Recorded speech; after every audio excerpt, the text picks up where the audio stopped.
Hello and welcome to another episode of the Daily Medieval Podcast with me.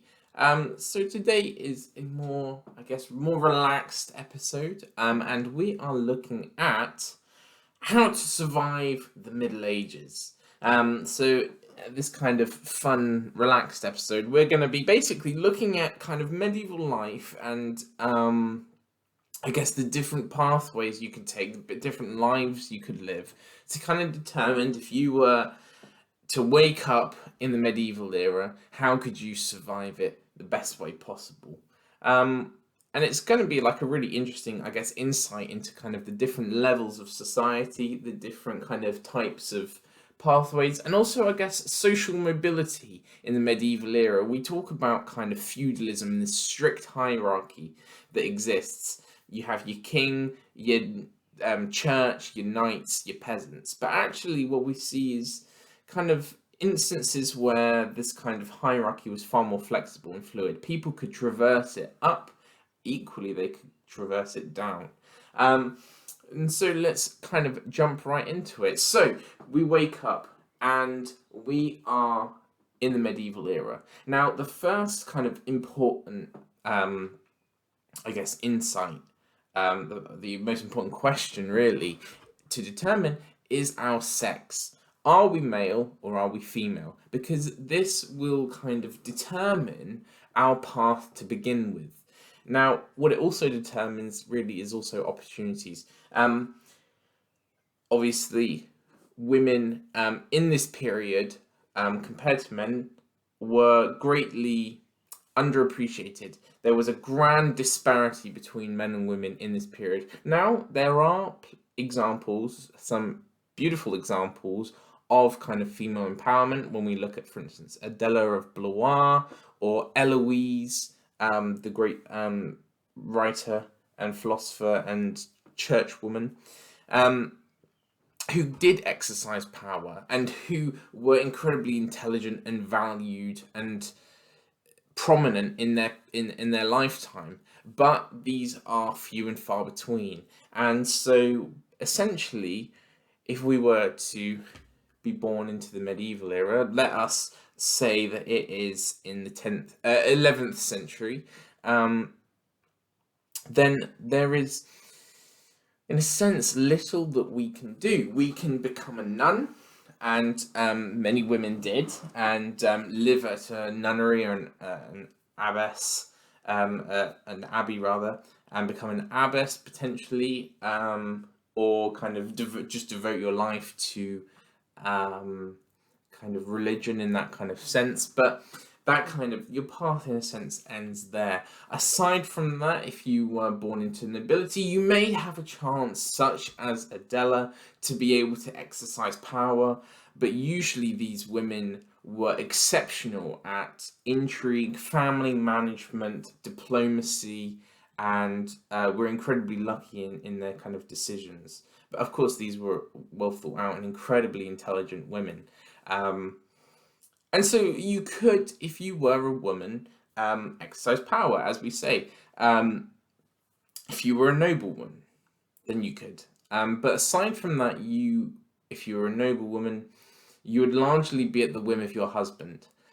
You would have to kind of deal with family management. So, for instance, have as many sons as you could, and help kind of manage court, manage kind of the home and the lifestyle of the noble house, and exercise kind of small degrees of management. Now, of course, we see plenty of female nobles in kind of their holdings setting up churches or abbeys or even towns, and you could do the same.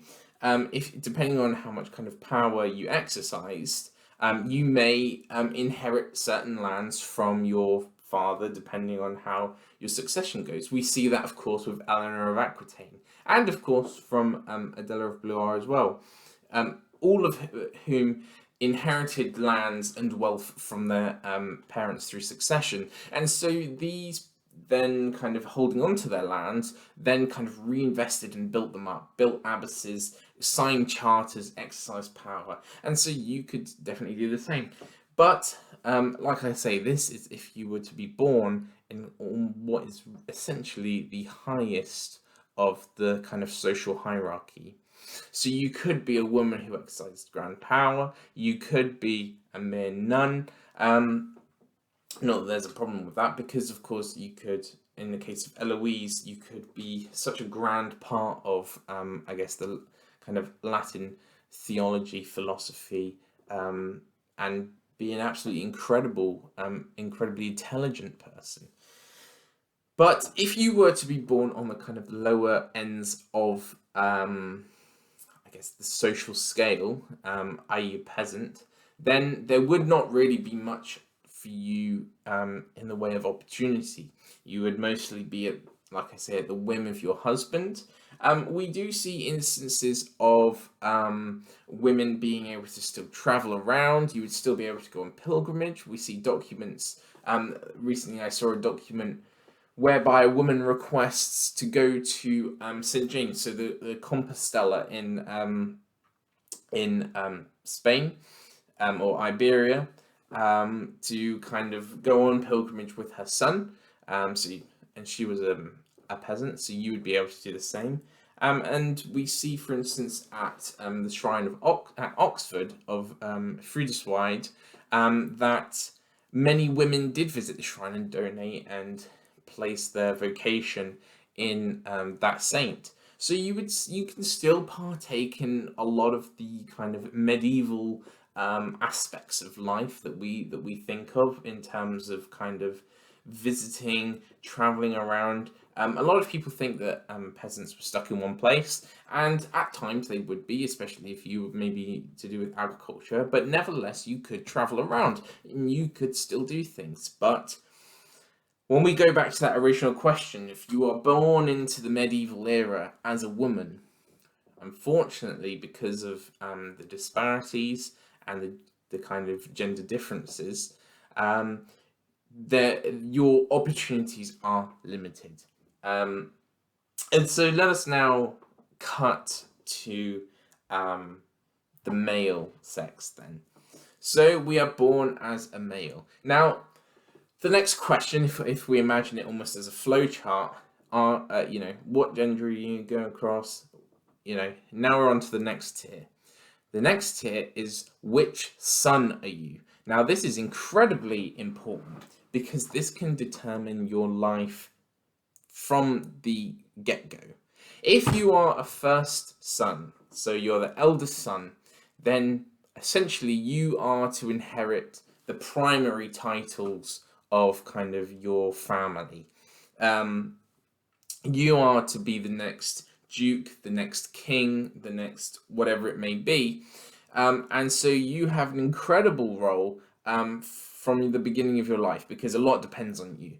And as soon as a family secures their first son, a great amount of relief is taken off of them. So, of course, you might not be.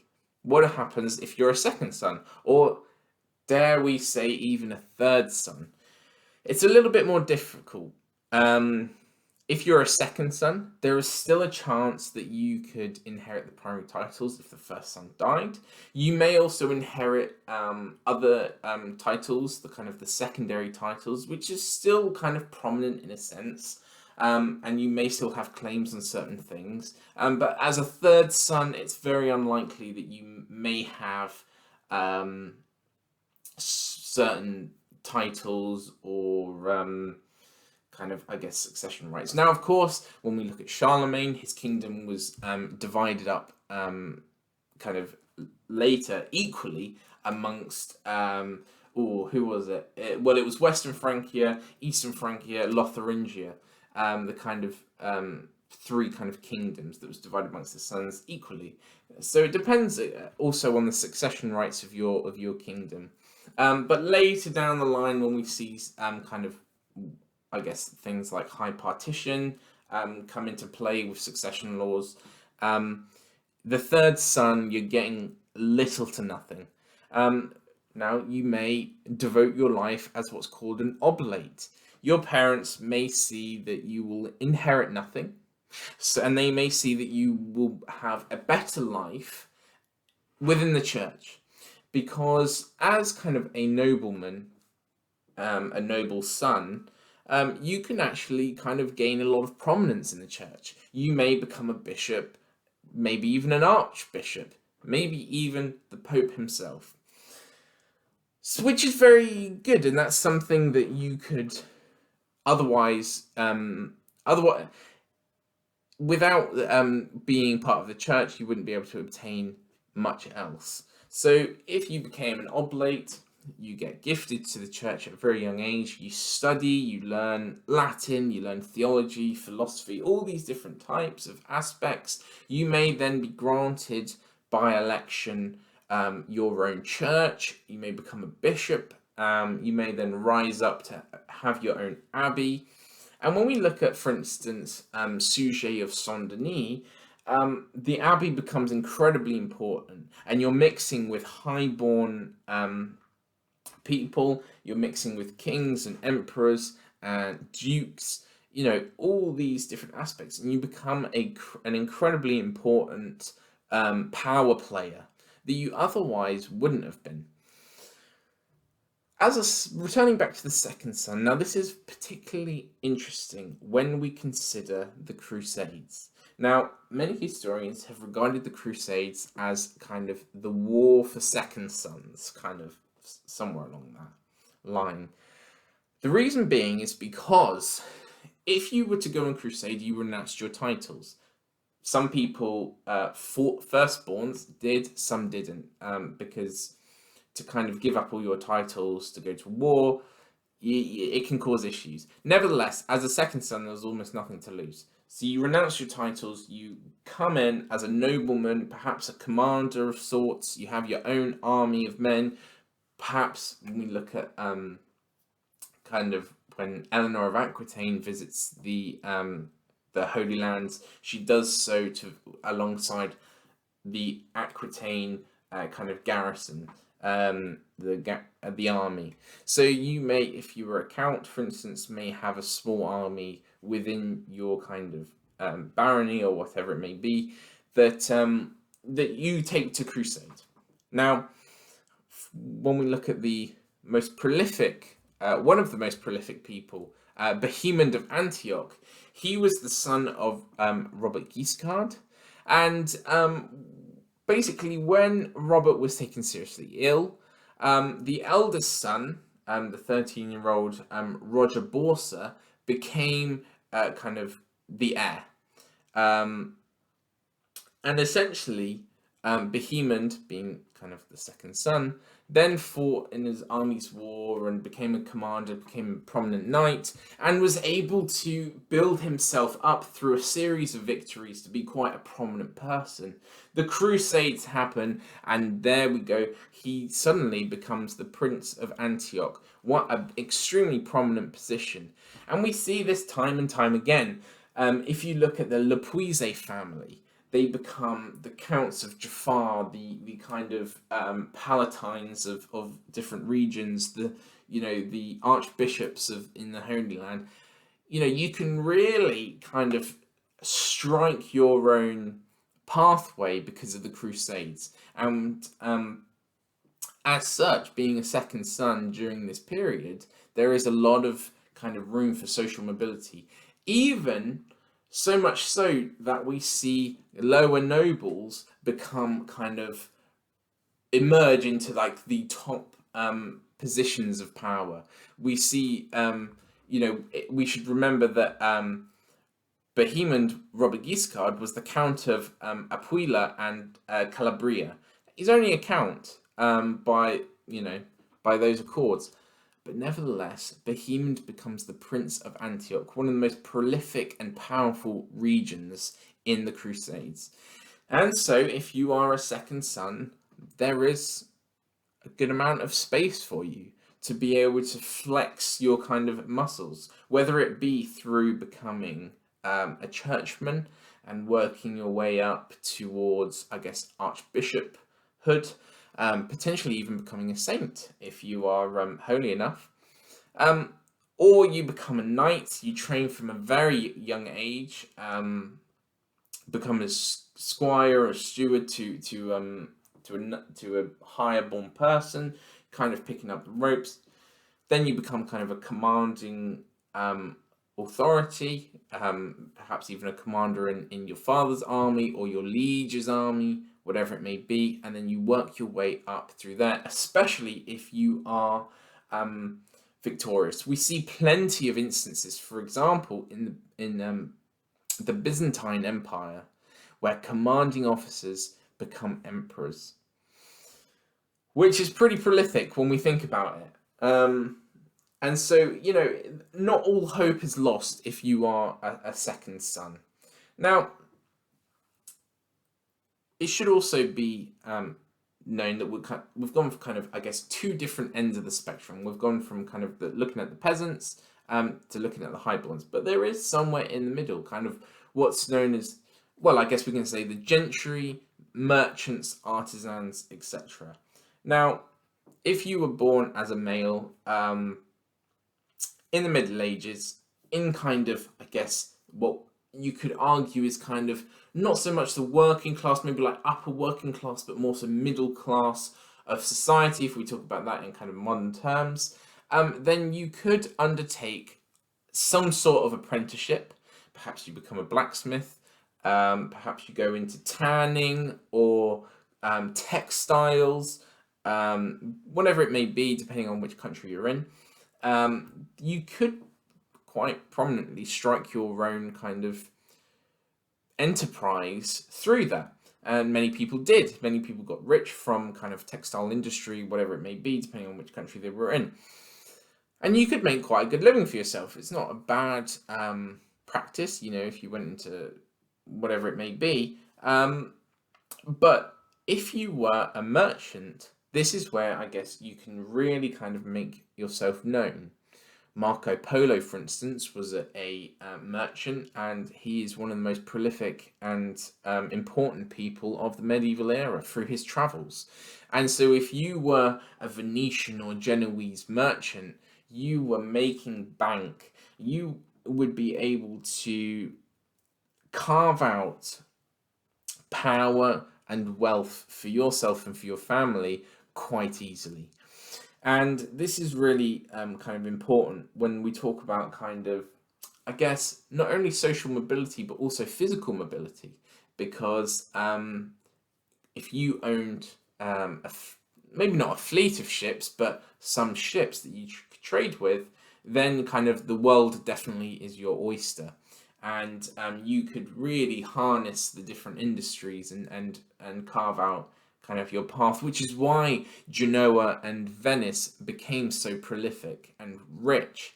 And this is where also, when we look at some of the city-states, where we look at, for instance, I guess, the Medici family, when it comes to wealth, people who were, I guess, let's say lower nobles or kind of that kind of gentry, could kind of increase their social mobility over generations because of wealth. And we see that with, for instance, the Medici family or even the Borgias, and so that's a really important thing. But it's important to state really that when it comes to wealth, I guess your kind of social mobility is perhaps a bit slower than it may be. And by slower, I mean it might be over a few generations, because you have to kind of establish yourself, maintain your prominence, and kind of expand your prominence, which is perhaps potentially difficult to do within one generation. And the same could be said for, for other aspects. But I guess when we look at kind of military prowess, the Crusades, we see Bohemond within a lifetime becoming a prominent figure. Nevertheless, though, these are all really important factors of society. And, when we think about, I guess, surviving the Middle Ages, it seems like your best bet, quite clearly, is to kind of be a highborn male. Or female, to be fair, but if you really want to be able to exercise power, freedoms, and liberties, then of course it would have to be male. But nevertheless, there we have it. Kind of a really big overview, of course. You can really go into depth on certain case studies, especially when we look at kind of the city-states that didn't rule through a monarchy, but rather through families. And then, of course, when we take into consideration the Black Death, you see notaries in Italy who were doing the administration of just kind of warehouse itineraries, suddenly being able to kind of, through the lack of jobs because of the Black Death, being able to kind of scale up all the way up to like the most prominent courts, the high courts of these city-states.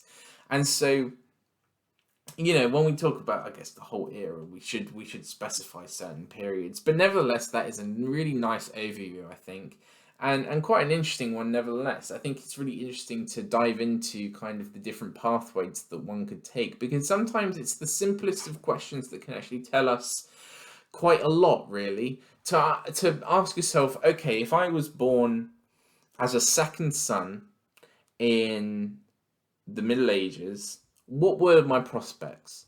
Where would that lead me? Which is really interesting to look at, and so there we go. So thank you very much for listening. And whether it be that you're a knight carving out your Arthurian tale, if you're a nun learning the liturgical canons or whatever it may be, or a king, or even a peasant, I hope you enjoyed, and I hope that you enjoy my other videos as well. So thank you very much.